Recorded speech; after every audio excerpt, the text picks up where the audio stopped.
Brandon Cutler here from AEW, and I hope you guys have an awesome podcast with the MonsterCast.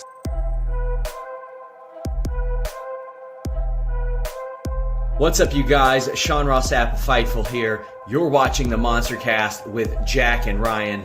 A big shout out to those fellas. Good people. Check them out.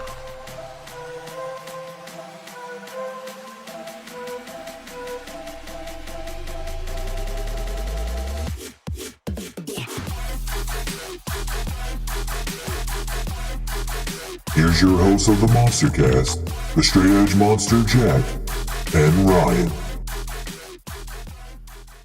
Vince McMahon announces his return, or his desire to return to the board so that he could do the whole negotiations with a possible sale, and then of course the TV deal rights as well, all the way up to the point where he even wanted to bring back was Barrios, right? Barrios and somebody else. He did bring the two people that got released. The two people that got released just weeks ago. He wanted them back on the board. He gets back on the board. Two people that were just hired on the board step down from the board, and then another big step down we'll talk about later. But now he is literally back, technically in charge. And not that he was ever out of charge. If you pay attention to everything, he has, 83% of the voting power or whatever? Something like it's 8. It's at least 80, yeah. So he somehow weaseled his way back into this, and now there's been all hand on decks meetings with the actual talent and with Triple H ever since to try to put people's minds at ease, but it's not working. It's not working at all, dude. And then, of course, the biggest part of this, where it blew up prematurely, I might add, is the Saudis possibly getting it. The whole Twitter meltdown. We thought Twitter was going to melt down when Sasha showed up in New Japan. It was nothing like this. When it was announced that the Saudis were agreed in principle to a deal to buy WWE, everything just fucking shut down on the internet. So what is your thought process right now, and the way that you're seeing and taking everything as it comes out, as far as the news going with the sale, with Vince coming back, all that kind of shit? I wasn't surprised when he tried to reclaim control or whatever. It's like, yeah, of course, he owns 80% of the company. He had already said, I think it was 2 weeks ago, there was a report that came out that said that he felt like he shouldn't have stepped down and that he was given bad advice. It wasn't bad advice. It was actually really good advice. You should have fucking stepped down. You had multiple sex scandals and payout scandals and all kinds of stuff. 100% stepped down. But he felt like he got bad advice. So as soon as that report came out, I was like, this motherfucker might be trying to come back. Because you don't have that mentality and 80% of the controlling interest in a company and not just trying to put yourself back on the board. That's just, it seemed to make sense to me that that's where it was going. That is where it ended up going. As far as all the sales stuff, the Saudi stuff was premature, but it also wasn't. It's not like they don't necessarily have something like a verbal kind of whatever. That didn't come out of nowhere. That was a lot of smoke for there being no fire. It wasn't just one report either. There's a guy on, I know this is going to sound like, okay, who cares? But there is a guy on Reddit who's Kermit, I think Kermit 125 or some shit, who's broken a lot of stuff in the past. He's got some source. Nobody knows what the source is, but he's spoiled a lot of stuff. He's broken a lot of stuff prematurely. And he said, the sale is pretty much a done deal. Not entirely, but it's pretty much a done deal. So it would not be surprising to me if this was kind of leaked as sort of a temperature gauge, hey, how are people going to react to this? How's talent going to react to it? Whatever. If there was some kind of conversation that was already had, a lot of people that I read talking about this on Twitter, they don't know shit about incorporated companies in Delaware, and the Delaware it's some crazy number. It's half of all major corporations are incorporated in Delaware, and the reason is they have a very strict set of guidelines to follow for shareholders. It makes them feel more comfortable when a company is incorporated in Delaware. One of those is fiduciary responsibility.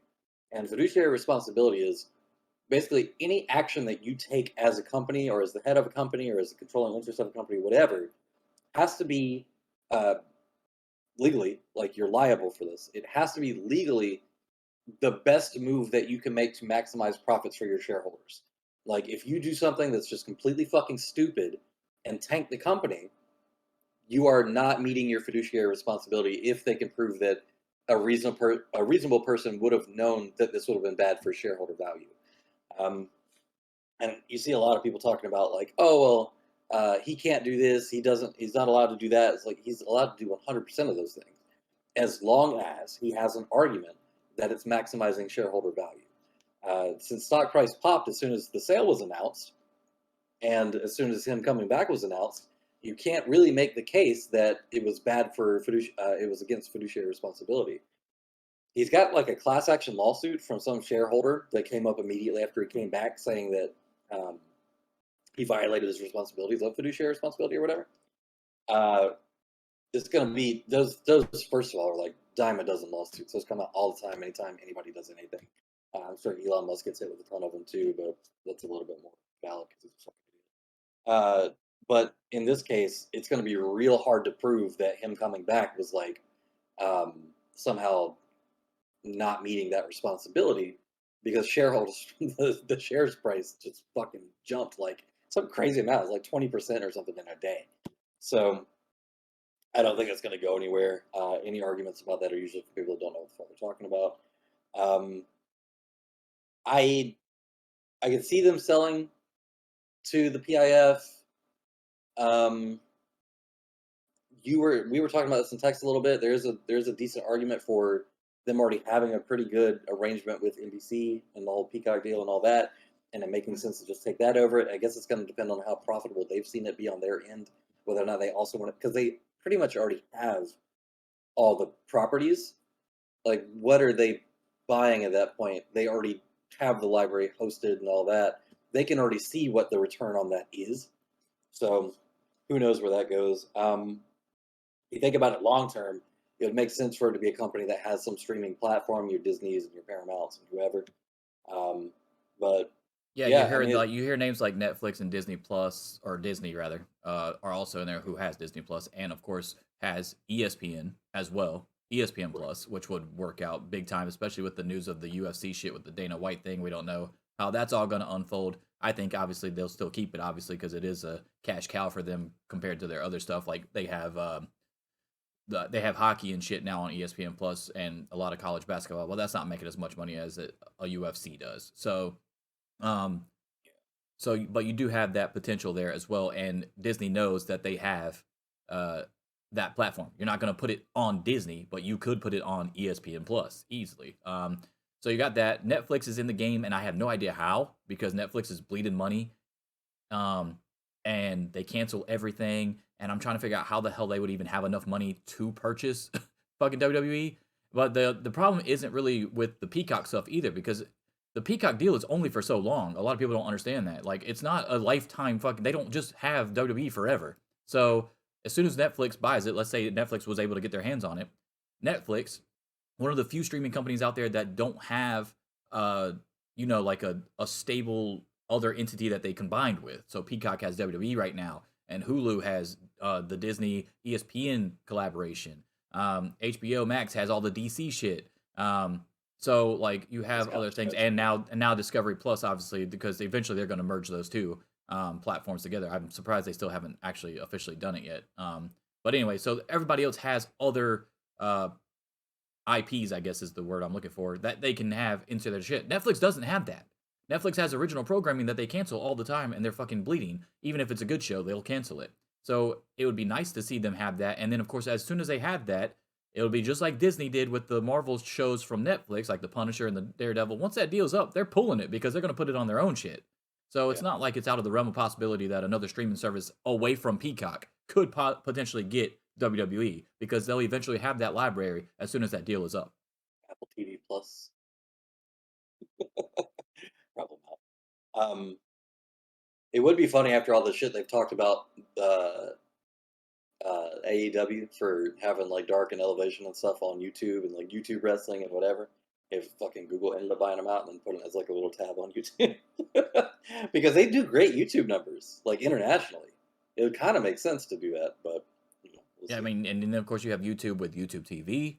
You have Right. YouTube with just YouTube in general, obviously. So yeah, like, and that if they wanted, and they kind of like went into like not fully yet, but they're like gearing towards the gaming aspect of YouTube now. Like there's a little bit of that, but YouTube overall is still a huge monster platform, right? So like no one's taking like if Twitch came out and said, yeah, Twitch wants to buy it. No, nobody's taking that seriously. Twitch is not YouTube. YouTube is still the king of video platform type shit. There Yeah. is no, I mean, TikTok isn't shit. Like YouTube is like would swallow them whole. YouTube is Here's Galactus. Everybody else is little planets. here's the thing about the YouTube thing too. They get good numbers internationally and all that, but you have to remember who the demographic is in domestic for WWE age wise. It's usually your 50 plus, right? That's the major demo for most of NXT. It's a major demo for most of WWE's other properties. And I don't think you're going to get that 50 plus demographic to sign up for YouTube TV and download the fucking whatever. It's like, this While just, I agree with that, it's not a graphic that they want to be number one in. They want to get the graphic that AEW is getting. So right. if that's where they really want to go and have bigger numbers on YouTube, guess who has YouTube? Guess who uses YouTube? The Right. younger audience. But I don't know that the reason that the younger demo isn't attracted to them right now is because of the product. So just putting it on a platform that has more young users, I don't think it might help a little bit, but it's not like it's gonna make people go out of their way to go check it out either, unless they really push it.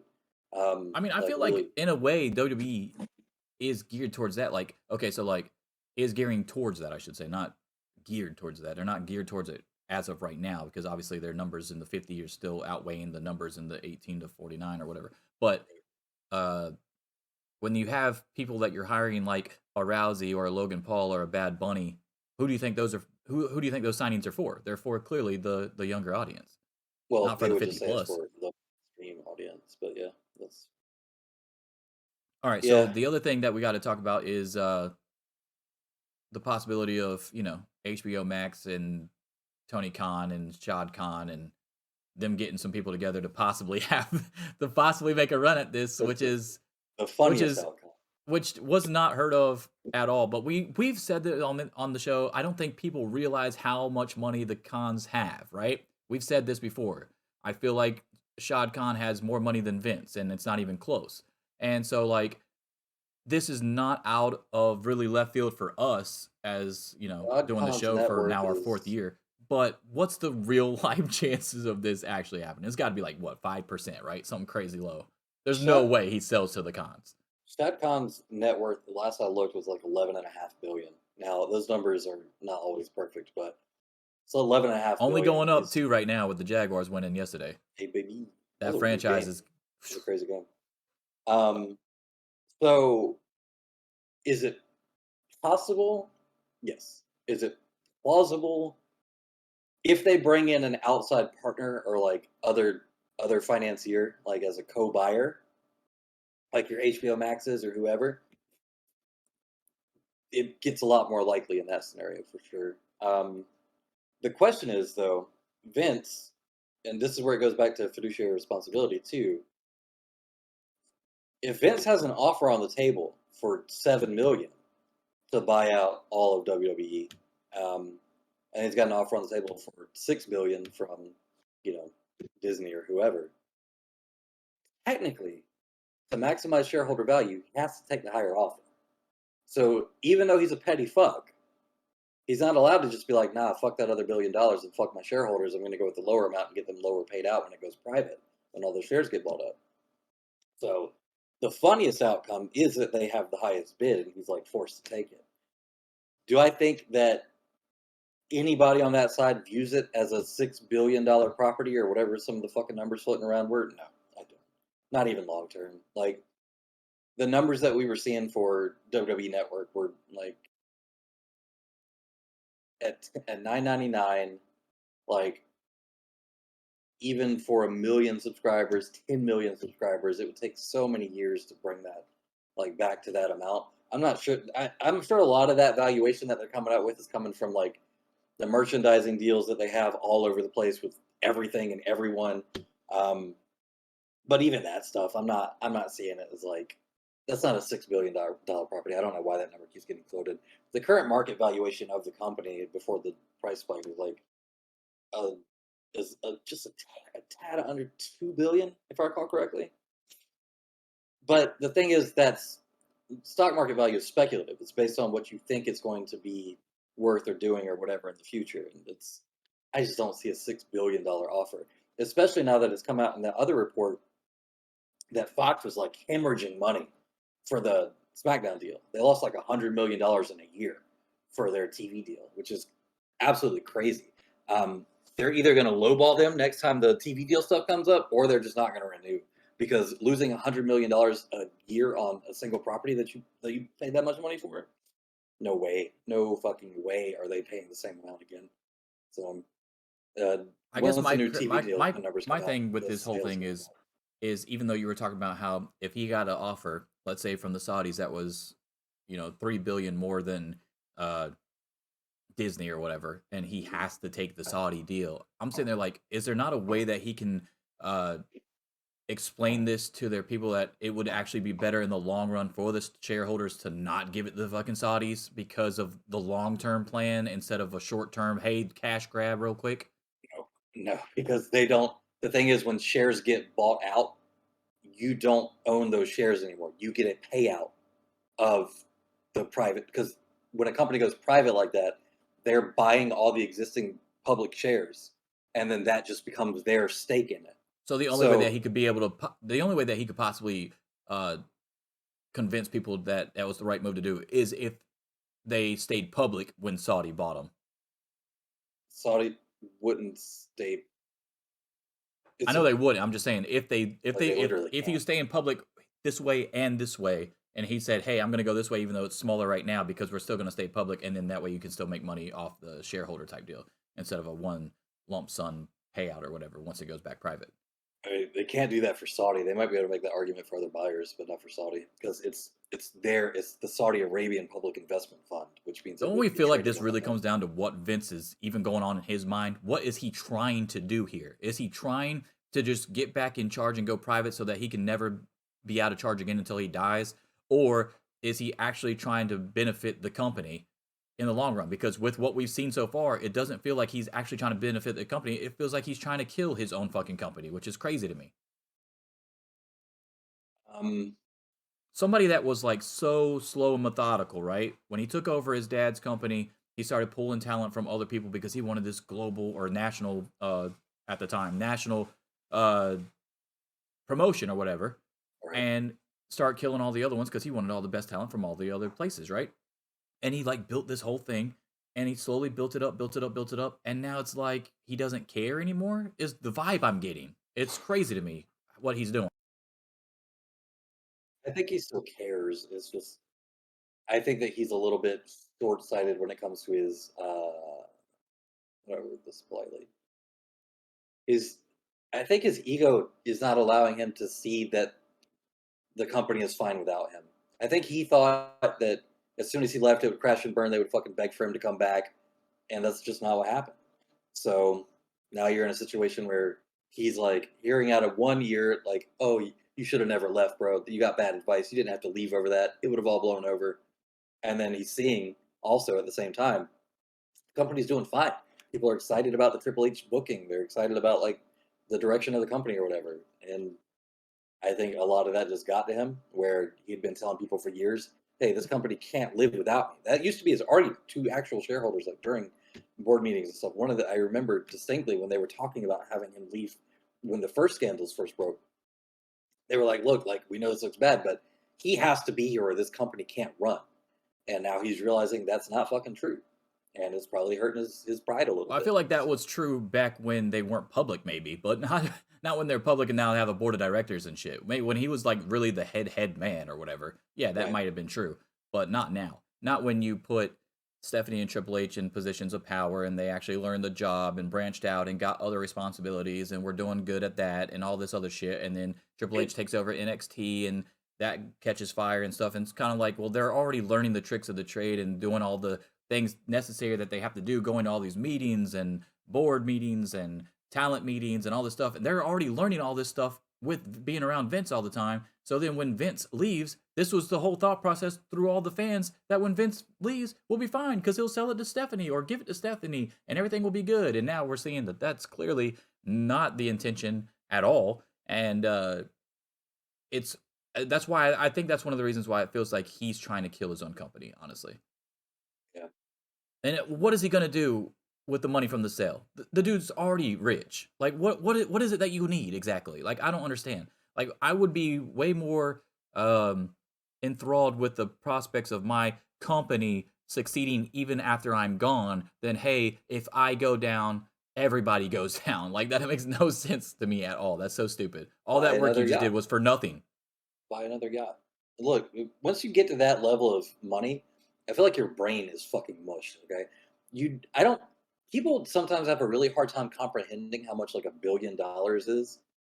But just for fun, one time, go into Notepad, type out $100,000. Okay, and then copy and paste that 10 times. That's $1 million. Now copy and paste that until you get to $1 billion, and you go from like a text pad file like this to one like fucking this. It's a crazy amount of money. Like you couldn't spend it in a fucking lifetime. So this whole thing to me is weird. Like it's just completely asinine. Yeah, I've said multiple times in real life to others of like, dude, even if I just had $1 million, I'd be set because I'm not stupid and I would know what to do with it, right? Right. You go right out there, you pay off whatever the vehicle it is you have, you pay off your house with it, you pay off your credit cards or whatever have you, and you still have a shit ton of money, a shit ton. I can just go to a part-time job or open up your own little bullshit side business. That's not crazy. Buy a hard house to do. outright for $250K. Never Yeah. pay a fucking house payment the rest of your life. Let it appreciate in value. Airbnb another one. You could do Airbnb another one, even though that's kind of killing the house markets. But you get what I'm saying, though. Like, Give it another 10 years after you buy the $250K house, it's worth even more because it just always appreciates. It probably is going to gain a rate faster than inflation. Then if you are at a point where you fucking desperately need money for something, take out a fucking HELOC or sell the house and just do it again. Like it's crazy to me. Yeah, it's crazy. Like literally $1 million would have you set for life if you know what you're doing, right? So you just pay off what you have currently, or if you wanted to, because like let's say at the time you're in a beat up house or whatever, you just sell that house, get the money back from what you haven't paid off already, right? And then just put it towards another house, and then you can upgrade that, and then you'd still have a shit ton, like you were saying, like a new house would be like 300K max, right? But like you could literally build it from the ground up. Like you could go find land, have people build your house, 300K. Easy. A lot of people listening to this are going to be like, oh, not where I live, not in fucking New York, not in San Francisco. Don't fucking live there. You don't have to live there. That's the crazy thing to me. You can live like an hour outside of some of those places for so fucking cheap. If you really love that city, come on, man. Just drive an hour into the city. To put this in perspective even more so, I live literally on the beach. Like, no joke. The beach is a 4-minute walk from my fucking house to the water. Like, I could get to the water in 4 or 5 minutes walk, right? Do you know how much houses are here compared to 30 minutes away from here? And how much more land and how much more house you can get an hour away? I mean, it's like that here too. I live downtown. I live downtown in a mid-sized city, but it's in the southeast. So I paid $122 for this place in 2015. And right now I just ran comps on it because there's a house going for sale next door on the lot that I sold for $40K. That this house came on 2 lots. Sold that lot for $40. So that's already fucking, now my input price is down to what, like $80. And then I ran comps on it because the housing market's gone so crazy since I bought it in 2015. This place I could sell now for $375. Like, that's kind of what I'm talking about. Like, yeah, that's almost how much mine is worth too. I haven't checked it in a few months, but it's like 250, 275-ish, and we bought it for 139, I think. Yeah. So yeah, fucking crazy. So back to the point of all that, which is, yeah, people don't understand how much $1 billion is. Like nobody ever needs $1 billion. It's fucking insane. And if he's got 80% shares in a company that's valued at a little bit under $2 billion right now, he's, over that by quite a bit. He'd be at like 1 point, whatever the fucking math is, 1.6, 1.8. Something. I'd be fine off of just the shares that Triple H and Stephanie have sold. Yeah. They haven't sold all their shares. I would be fine, it's dude. completely fucking silly, dude. Like, they're like, no, we gotta live in Connecticut. I'm like, okay, Connecticut's pretty expensive, but it ain't $1 billion expensive, bro. You can get like a really nice house out there for about $1 million, and then you're good. Like it's so yeah. I don't think it's a money thing. I don't think it's a greed thing. I don't think it's like he wants to go buy another yacht. It's got to be a pride thing at that point. Like it can't be a money thing. So, Do you think he ever shows back up on TV? hopefully not, but he might. I mean, it depends on what kind of level of control he has. I know that with Triple H being in creative, he probably won't want that. They apparently have had some issues even Yeah. before Vince left. We'll get into that too when we talk about Steph, obviously, later. But yeah, apparently there's Yeah. some issues between Steph and Triple H and Vince as well, on top of all this other stuff, because they obviously don't want to sell it. And well, they obviously know that he's not helping. So, but yeah, man, I don't know what his motivations are or could be aside from just he saw that it was still doing fine when he left. He didn't expect it to still do fine when he left. And he's got other people telling him, "Hey, you didn't have to leave," and now he's like, "Fuck it, I'm gonna come back." That's it to me. All right, let's move on to the next. I mean, because that's going to be a developing thing for the next what half a year, right? Because they're going to be doing the TV contracts and all that stuff soon as well after the sale. So we got the sale first, possibly if it sells, and then TV deals too. And that's the other thing that we didn't really get to touch on is who's going to want to touch a deal with the Saudis if he sells it to them when they fucking purged everybody from the PGA Tour to live golf and they still can't get a fucking TV deal. No one wants to work with the Saudis, dude. Yeah, that's true too. That's your other issue. So yeah, you can sell it, but then when your TV deal that comes up, and the whole reason that he was saying that he wanted to come back is for a potential sale and then to help with the new TV contracts. Well, if you sell it to Saudi, how magical do you Might not think be you any- are that you're going to be able to work a TV deal out with people when Fox is coming out saying that they've been hemorrhaging fucking 100 million plus every year since they've done the deal with you? WWE now on Spike TV. Yeah, I don't know what's going on with that. I will say though that if Saudi doesn't end up controlling it, most likely, I think Vince will be able to convince them that, hey, that product that you guys all like so much was like that because of me. And if you keep me in charge, I still have all the connections to do the TV deals and whatever, so you don't need to worry about that. Which might actually be true. If Vince is able to also convince the network, so he's like, look, they own it in name, it's their money backing it, but I'm still running stuff here, and you would be going through me and all that type of shit. It'd probably be okay. I'd love they'd to probably find see. some I would buyer. love to see USA's numbers because USA has had wrestling way longer than Fox has, right? Yeah. So the USA deals that they made for Raw to keep Raw or whatever, because we know it wasn't a big splash thing like Fox's was, and we also know that USA was not willing to spend what Fox was willing to spend when those last contracts came up. Because if everybody remembers, USA has had both. They had both at the time when that one contract ran up, and they're like, "Oh, we'll keep Raw, but we're not gonna buy SmackDown 2 because we can't compete with Fox's deal or whatever that they were throwing out."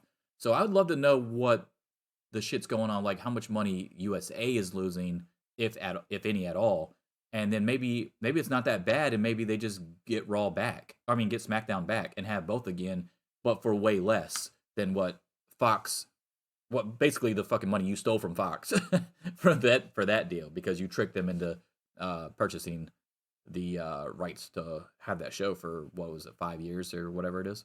Mhm. So that would be interesting too. I wish those numbers would come out because then we really get a handle in on what exactly might happen here. Because I'm telling you right now, if USA is losing not the same amount of money because it's not possible because they didn't put that much money into the deal, but they're losing like the same ratio of money that Fox is.